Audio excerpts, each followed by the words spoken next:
Bueno, buenos días. Durante la presentación, la preparación de esta charla, Anita nos dejó una tarea que fue hablar un poco de los hobbies o aquellas actividades extraacadémicas que hacemos en nuestro tiempo libre.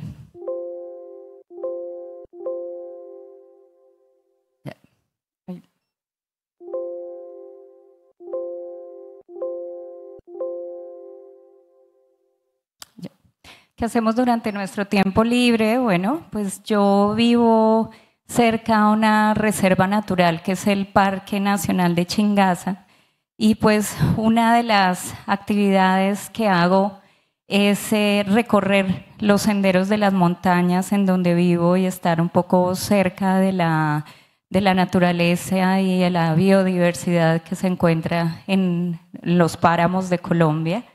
Estas son actividades que me ayudan no solamente a mejorar mi salud física y mental, sino a sentirme parte de este mundo que cada vez es menos verde y a entender que tenemos que modificar nuestros hábitos en el día a día para tratar de preservar ese mundo y esa biodiversidad de la cual somos solo una pequeña parte.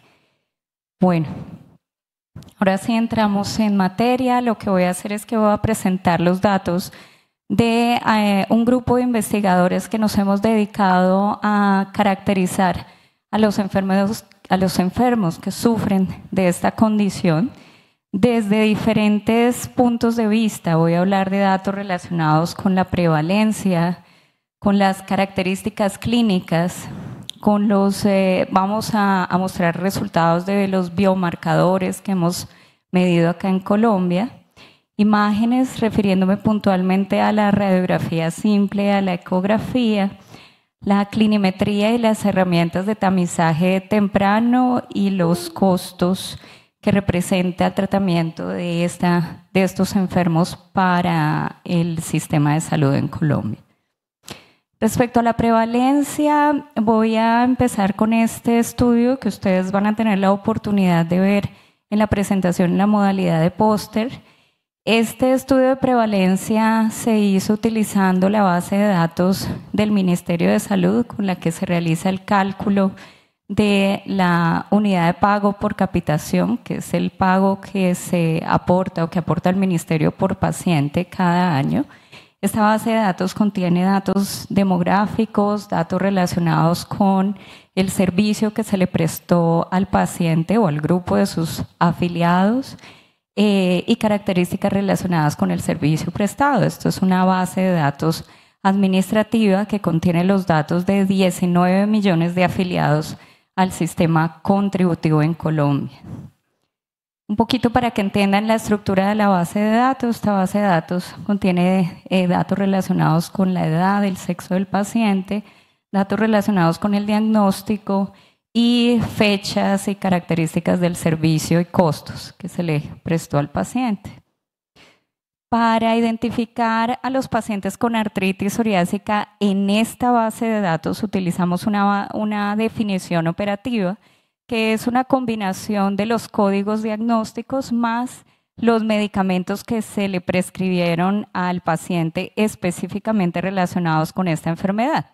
Esta es una definición que se utiliza o se ha utilizado en otras bases de datos administrativas a nivel mundial, pero quisimos primero realizar un proceso de validación de esta base de datos en una base de datos administrativa hospitalaria para determinar las características operativas de esta definición, que ustedes pueden ver ahí. Utilizamos como estándar de oro la revisión de las historias clínicas y pues esta definición arrojó un buen rendimiento para identificar sujetos con esta condición en la base de datos. Utilizando esta definición, estimamos una prevalencia de la enfermedad de 18 por cada 100.000 habitantes. Los datos de prevalencia estimada a nivel mundial son variables y esta variabilidad en general obedece a distintos factores. Si bien puede obedecer a factores genéticos, ambientales, de raza, también y sobre todo obedece a variaciones metodológicas relacionadas con el tipo del estudio, con la fuente de información, con la definición con la cual se identificó al paciente, con el tipo de prevalencia estimada. De hecho, Daniel Fernández hizo o estimó también una prevalencia utilizando una base de datos similar administrativa, pero con una definición diferente, y por eso podemos considerar que la prevalencia podría estar oscilar entre un 13 y un 18 sujetos por cada 100.000 habitantes. Respecto a la distribución por sexo y edad, lo que encontramos fue que la distribución fue similar a lo reportado en en la literatura. La edad más frecuente en la que se presentó la enfermedad fue entre los 45 y los 65 años, y encontramos una preponderancia en este caso de sexo femenino afectado. Respecto a las características clínicas, les voy a hablar de otro estudio en el cual lo que queríamos hacer era identificar biomarcadores que nos permitieran caracterizar pacientes en estado de actividad de la enfermedad. En este estudio lo que hicimos fue que reclutamos pacientes mayores de 18 años que cumplían con los criterios de CASPAR para artritis psoriásica de 3 instituciones en Bogotá, y en estos sujetos se identificaron o se midieron variables desde el punto de vista demográfico, clínico y los marcadores serológicos. Lo que encontramos fue que en este grupo de 77 pacientes, el comportamiento en general desde el punto de vista clínico fue similar a lo encontrado en otras poblaciones. El sexo predominante fue masculino, la edad promedio fue de 56 años. El tiempo de evolución de la psoriasis fue de 14 años y de la artritis de 4 años. Y pues una proporción importante de ellos tenía algún antecedente familiar de psoriasis. Respecto a ciertos compromisos o características que están muy relacionadas con artritis psoriásica, como son el compromiso ungular, la entesitis y la dactilitis, encontramos que en esta población la frecuencia fue un poco más baja con respecto a lo medido en otras poblaciones, particularmente para el caso de dactilitis, en parte porque estos pacientes fueron reclutados a partir de clínicas de psoriasis. Probablemente el tratamiento con el que estaban los pacientes en ese momento tuvo mucho que ver con la frecuencia de estas manifestaciones. La psoriasis vulgar, como lo descrito en otras poblaciones, fue la más frecuente.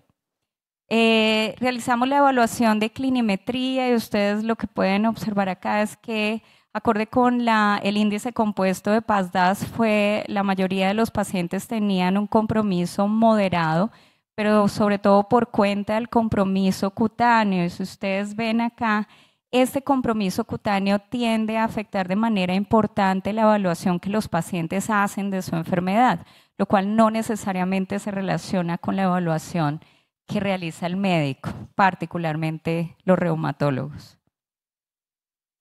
Respecto a las comorbilidades, el comportamiento, todos sabemos que esta enfermedad se asocia a un mayor riesgo de comorbilidad, particularmente enfermedades asociadas a mayor riesgo cardiovascular, y los resultados que encontramos en este grupo de pacientes fueron similares a lo descrito en otras poblaciones. Las comorbilidades más frecuentes fueron el hábito del tabaquismo, la hipertensión, la dislipidemia, la obesidad y la diabetes. Hasta el momento contamos con muy pocos biomarcadores que nos permitan orientar el tratamiento clínico de estos pacientes.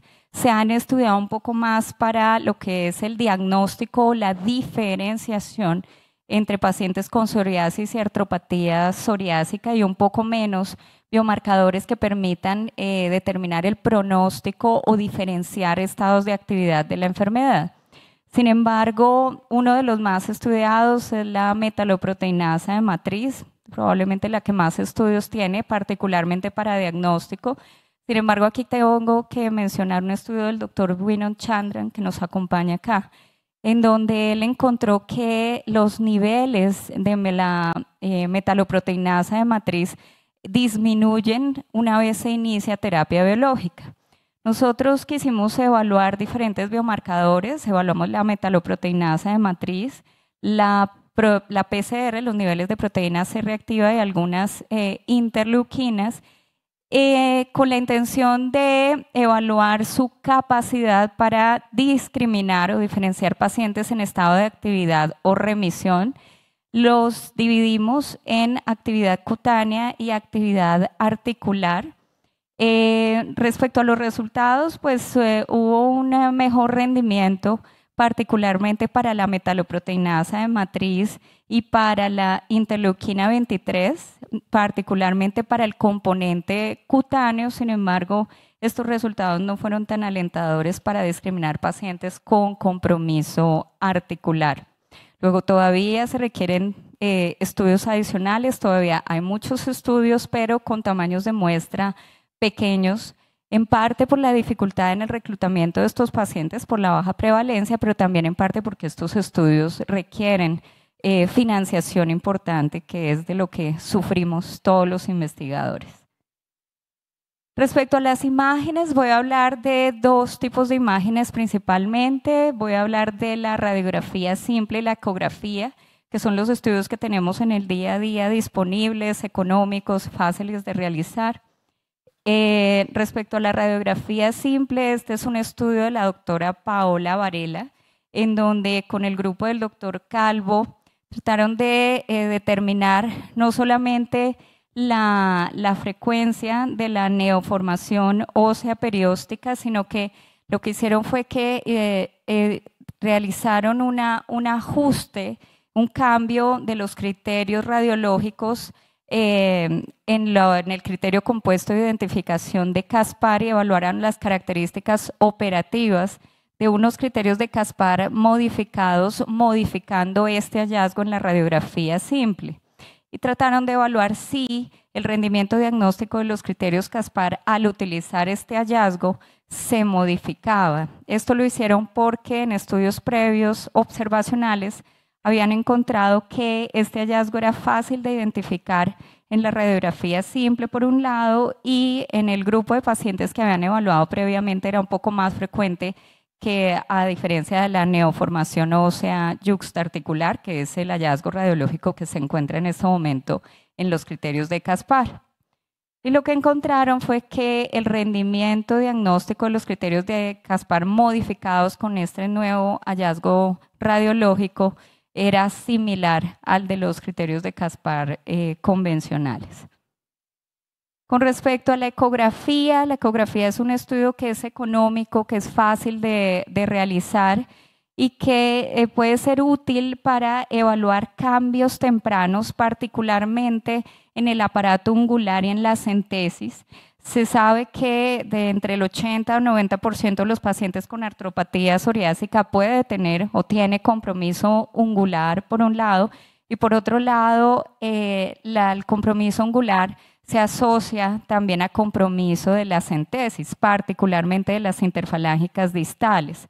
Por esa razón quisimos hacer un par de estudios en donde evaluamos los hallazgos ecográficos en el aparato ungular. Estos estudios los realizamos en pacientes con psoriasis sin diagnóstico de artropatía psoriásica, tratando de identificar cambios imagenológicos tempranos. En este primer estudio lo que hicimos fue que reclutamos 22 pacientes mayores de 18 años con diagnóstico de psoriasis de la clínica de psoriasis del Hospital Militar y evaluamos una serie de hallazgos ecográficos característicos como son el engrosamiento ungular, los cambios en la lámina ventral y dorsal, la evidencia de señal Doppler en el lecho ungular y cambios en las interfalángicas distales. Lo que encontramos fue que los hallazgos más frecuentes en estos pacientes fue una señal Doppler positiva en el aparato ungular y además una ondulación en la lámina en ambas placas. Estos son los hallazgos más frecuentes: señal Doppler positiva, apariencia ondular en ambas placas y pérdida de la definición de la placa ventral del aparato ungular. A su vez, realizamos otro estudio también utilizando ecografía, evaluando la centesis, igualmente en pacientes con psoriasis, tratando de identificar cambios tempranos subclínicos. En este caso reclutamos 22 pacientes mayores de 18 años con diagnóstico de psoriasis y los comparamos con 22 controles sanos, también de la clínica de psoriasis del Hospital Militar. Y lo que encontramos es que efectivamente al comparar los pacientes con psoriasis con respecto a los controles, encontramos una mayor frecuencia de ciertos hallazgos muy característicos en las enteses, como son las calcificaciones, ecoestructura anormal en los tendones extensores, un índice Massey positivo y señal Doppler y erosiones a nivel de las entesis.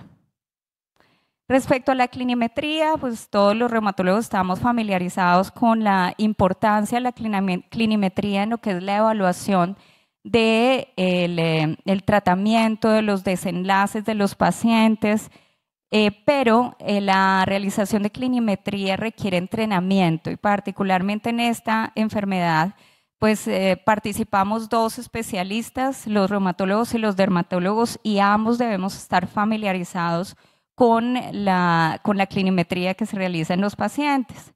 Por esa razón, el Grupo Colombiano para el Estudio de Psoriasis y Artritis Psoriásica, que está conformado por varios reumatólogos y dermatólogos, algunos de los reumatólogos nos acompañan aquí hoy, realizamos un ejercicio para evaluar la concordancia en la evaluación clinimétrica de pacientes con artritis psoriásica, evaluando tanto el componente cutáneo como el componente articular antes y después de un programa de entrenamiento. Lo que encontramos es que lo dividimos en dos grupos. En este primer grupo encontramos que con el grado de concordancia fue más bajo para la evaluación del componente cutáneo medido a través del PASI, pero este grado de acuerdo concordancia mejoró después del programa de entrenamiento, lo cual no ocurrió para el segundo grupo, particularmente para la evaluación de la afectación ungular medida a través del NAPSI. Este es un estudio que se asemeja a los resultados del doctor Winon Chandran, que realizó un ejercicio similar, en donde encontró que hubo la concordancia o el grado de acuerdo más bajo fue para la evaluación de las articulaciones inflamadas, particularmente para el grupo de dermatólogos y para la evaluación de la dactilitis. Es fundamental realizar un diagnóstico temprano de estos pacientes. Se sabe que si bien el 30-40% de los pacientes con psoriasis van a desarrollar artropatía psoriásica, todavía hay un subdiagnóstico de aproximadamente 10 a 15% de pacientes con artritis que no están diagnosticados. Para eso existen diferentes herramientas para detección temprana y tamizaje, particularmente en las clínicas dermatológicas y en las clínicas de atención primaria. Una de ellas, que es el TOPAZ, nosotros realizamos el proceso de traducción y validación de esta herramienta con Daniel Fernández. Esa herramienta está disponible para su implementación en Colombia. Respecto a los costos, la artropatía psoriásica genera una carga importante no solo para el sistema de salud, sino para la sociedad, por cuenta no solamente de sus manifestaciones clínicas, sino de las comorbilidades, como lo mostré previamente.